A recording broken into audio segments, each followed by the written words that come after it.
let's talk about a very interesting topic in environment, and that is Sankey flowchart. Now, if we look onto one of the graphs released by Lawrence Livermore National Laboratory, it shows the energy flow pattern in India, and this pattern runs across four stages. That's what is the Sankey flowchart. So it talks about the primary energy, secondary energy, final energy, and then we have the useful energy, right?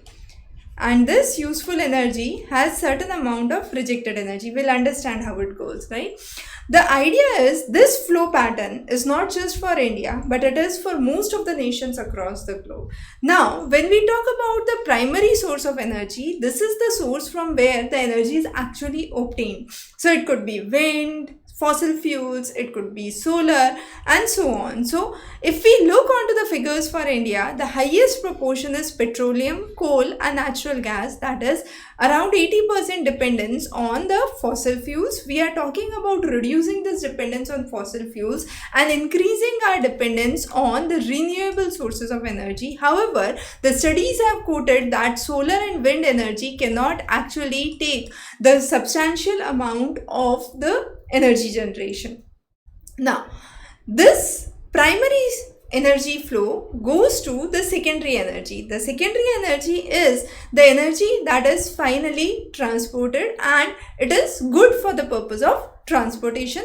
The final energy is the energy that is meant for the consumption purpose for the final usage. So it could go to the residential area, commercial area, industrial area, or for transportation or non-energy purpose. And of this final energy, what is used is called as the useful energy. But through the secondary process, through the final process, there is a huge amount of energy which goes unutilized and which is called as the rejected energy. And this rejected energy is a real cause of concern. Why? Because this accounts for nearly 2/3 of the total energy. So of the total energy, 2/3 of it is lost. If we talk about simply from the final to the useful stage, we can say on a cooking stove, when you are cooking the food, 60% of the energy is lost as ambient heat. However, only 40% of the energy is used. Similarly, when you are driving a car, only 20% of the energy is used and nearly 70 to 80% of the energy is lost. So the insufficiencies in the case of final to useful is extremely high.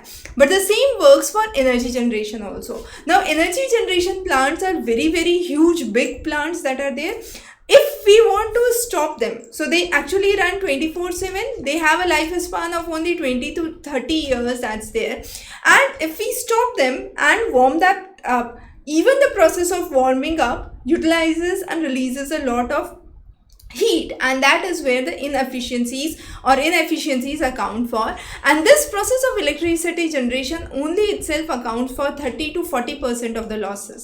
So these inefficiencies are a huge number which can be depicted through the Sankey flowchart, and therefore researchers need to understand what could be the ways through which there can be a reduction in these inefficiencies which are there. Also, let's say for electricity generation, if there is an unexpected outage, what would happen? The plants would stop, and then there would be all of the sudden that they would start. So again, heating up would be required. So warming up of the plant would require a lot of energy and a lot of heat losses in the same process. So this flow has to be understood very, very carefully, and across most of the nations we could see a similar trend where nearly 2/3 of the energy is rejected. People like to prefer for older energy generation plants for an idea that they become cost effective, and bringing in new systems is a highly expensive endeavor.